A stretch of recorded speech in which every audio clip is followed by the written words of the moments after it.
मैं बताऊं, एक महात्मा जी थे, बहुत पहले की बात है, मैंने एक महात्मा के मुख से सुना।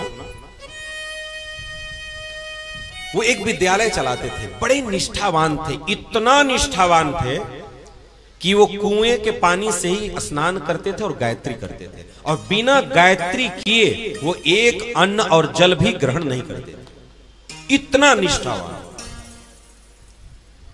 कुछ ऐसा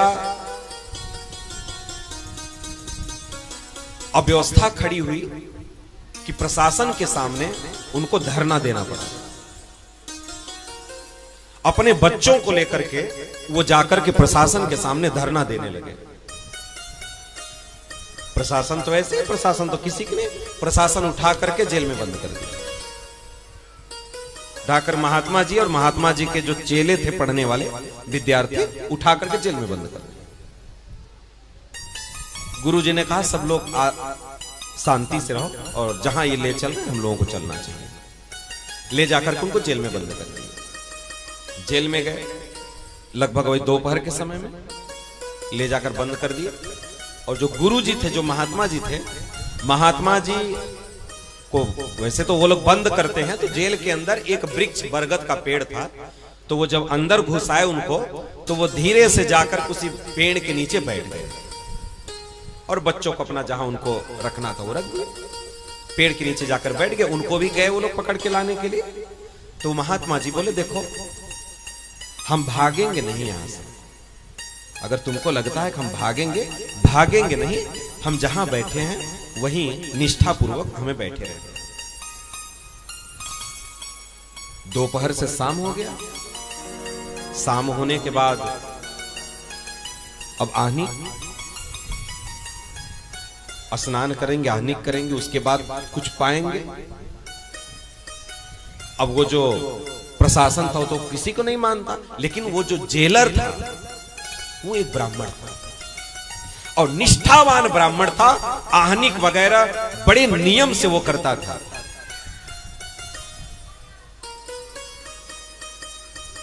जो जानता है वही आपको पहचान पाएगा, जो नहीं जानता वो क्या जानेगा आपको। जाना तो तुम्हारी हो ही जाए, सोई जाने जेहु देहु जनाई। वो जानते थे, वो ब्राह्मण जो जेलर थे ब्राह्मण, वो जानते थे। वो जाकर के महाराज जी के सामने नतमस्तक हुए। बोले, महाराज आप कुछ ग्रहण कर लीजिए। बोले, ना, आपके जेल का तो हम एक टुकड़ा भी नहीं खा सकते।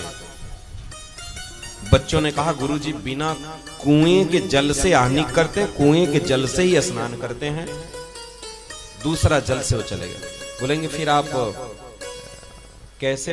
बोले, हम तो आपसे कुछ बोल नहीं रहे हैं, हमने तो आपसे कहा नहीं कि आप कुआं खुदवाई दो, हमको पानी ला के दो, हमको खाना ला के दो, हम तो कुछ बोले नहीं। हमें आप जैसे हम हैं वैसे हमें रहने दीजिए।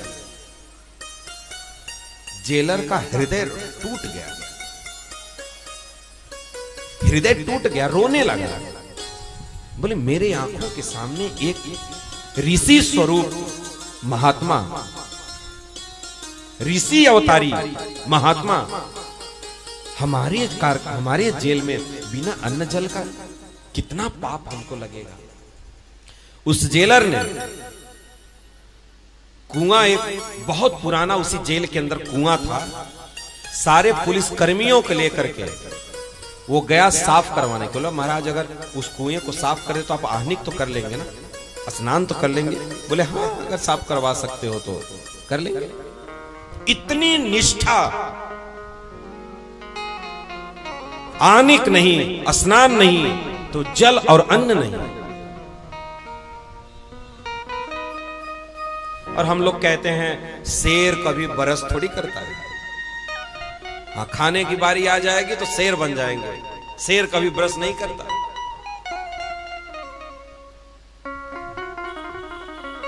लेकिन इतना उनके अंदर निष्ठा नहीं। जेलर जाकर के कुआं साफ करवाया, स्नान किए, आहनिक किए।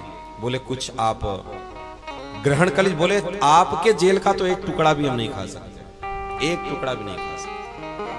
बोले हम अपने पैसे से कुछ आपको फल वगैरह ला करके दें, आप कुछ ग्रहण करेंगे? बोले यहाँ का कुछ नहीं ग्रहण करेंगे, हमारे बच्चे हैं, उन बच्चों को आप जो भी आप देना चाहें, अब वो आहनिक कर लिए हैं, स्नान कर लिए, आप उन बच्चों के लिए आप जो कुछ भी है फल वगैरह ला करके आप दे दीजिए, बेचारे भूखे होंगे, उनको आप खाना दीजिए। गुरु जी ने एक तिनका भी ग्रहण नहीं किया, एक तिनका भी।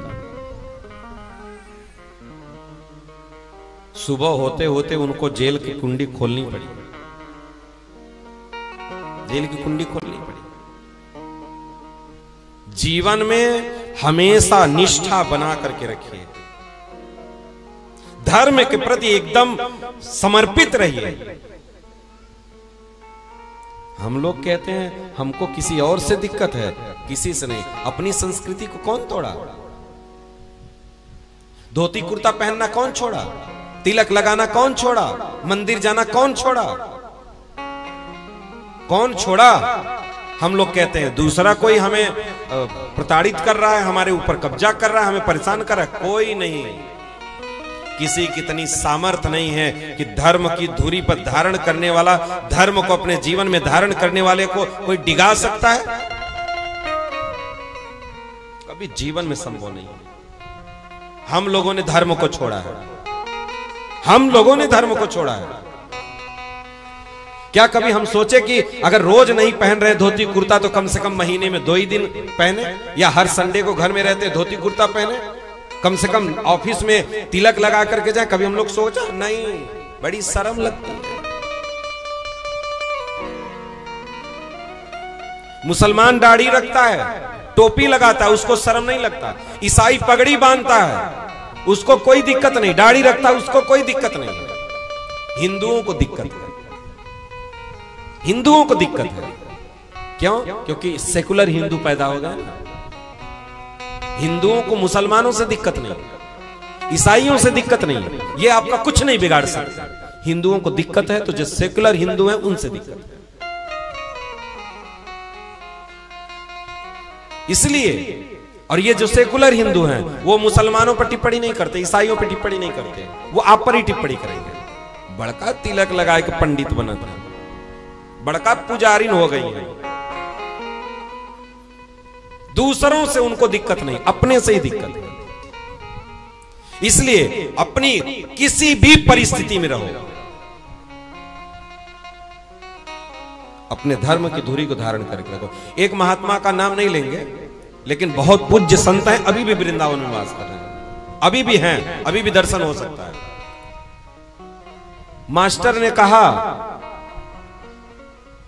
बात बात में ऐसे कुछ प्रसंग पढ़ा रहे थे, बात बात में बोले, वो देखो बड़का पंडित बैठे हैं, बड़का बड़का माथा रंगाए के, बड़का तिलक लगाए के बड़का पंडित बैठे हैं। खड़े हो गए, उसमें पढ़ रहे थे हम, 5वीं क्लास की बात है। खड़ा हो गया लड़का, उनसे बहस लड़ा लिया। बोले बैठ जाओ, नहीं 2 थप्पड़ मारेंगे। बोले आप अब कुछ नहीं कर सकते।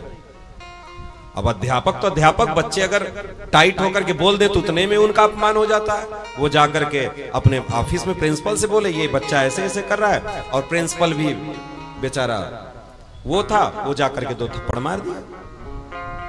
बच्चा घर गया, अपने पापा से बोला, पिताजी कल से हमें स्कूल में जाना ही नहीं है, जाना ही नहीं। उनके पिताजी तुरंत गए स्कूल में। प्रिंसिपल हाथ जोड़ने लगा, पैर पकड़ने लगा, पंडित जी हमसे गलती हो गई, गलती हो गई, ये हो गया, बहुत बहुत कुछ हुआ। उनके पिताजी कुछ नहीं बोले, आए घर पे, बोले बेटा कल से जाओ, बहुत माफी मांग रहे। बोले पिताजी नहीं जाएंगे। जिस स्कूल में तिलक का सम्मान नहीं, चोटी का सम्मान नहीं, उसी विद्यालय में हम पढ़ करके अपना जीवन बना पाएंगे? आपको क्या लगता है? जीवन छोड़ दिए, नहीं पढ़े, उसके बाद आज बहुत बड़े महात्मा बने, एकदम विराज रहे हैं, उच्च कोटि के महात्मा हैं, नाम है ब्रज में उनका। अब सोचिए, नहीं पढ़े, इस पढ़ाई से हमें कुछ नहीं मिलने वाला है, जहां तिलक और चोटिया का सम्मान न हो। इसलिए हमें अपने धर्म की धुरी को धारण करके रहना, किसी भी परिस्थिति में, येन केन प्रकार, चाहे जहां। अभी मैं बताऊं कितना दिन के पहले हमारे आचार्य जी भी हमारे साथ थे। हम लोग बनारस से बैठे ट्रेन में पहली बार। वैसे तो आप जानते हैं एक ही अगर आईडी से 5 लोगों का टिकट बना है, 5 लोग एक साथ टिकट लेकर के जा रहे हैं, तो एक आदमी का चेक होता है। एक आदमी का चेक कर लेते हैं तो 4 लोगों को अच्छा ये है, ठीक है। एक औरत आई। अब हमें तो कुछ नहीं हो, हम लोग तो ऐसे ही रहते हैं, तिलक लगाए, चोटी लगाए, धोती कुर्ता पहने। वो आई और हम बैठे तो हमारे आचार्य जी बैठे।